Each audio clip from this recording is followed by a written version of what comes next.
कर्म ज्ञान साध्य अन्य गोविंद राधे।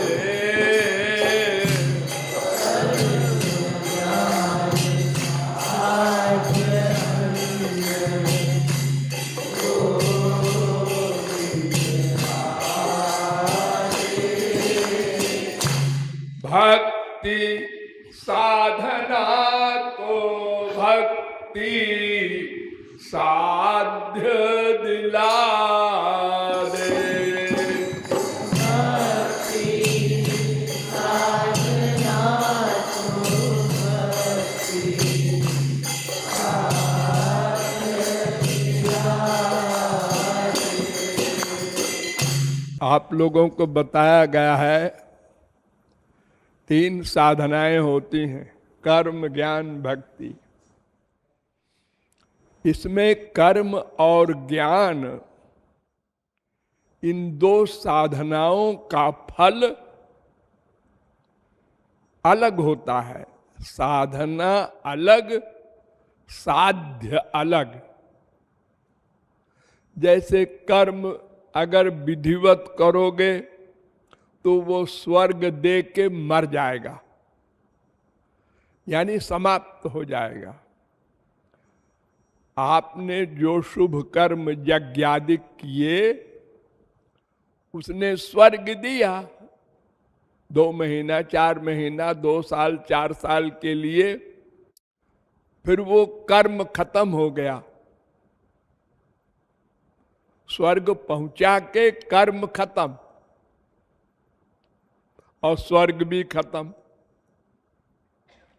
और ज्ञान का जो फल है, अज्ञान की निवृत्ति, तो उसने अज्ञान को मिटाया, आत्मज्ञान को दिया और नष्ट हो गया।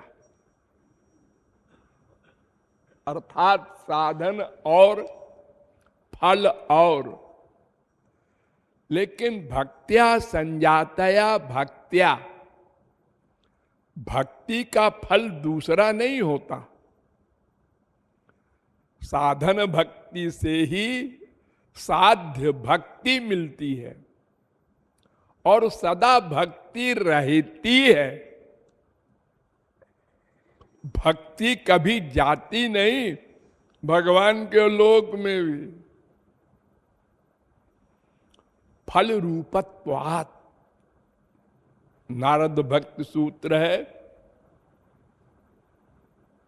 26वां सूत्र।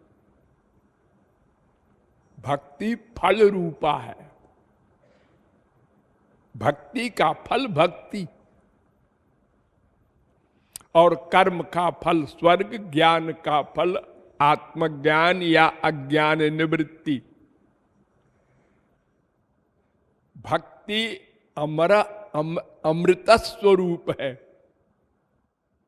वो मरती नहीं, फल दे करके भी रहती है, ये अभिप्राय।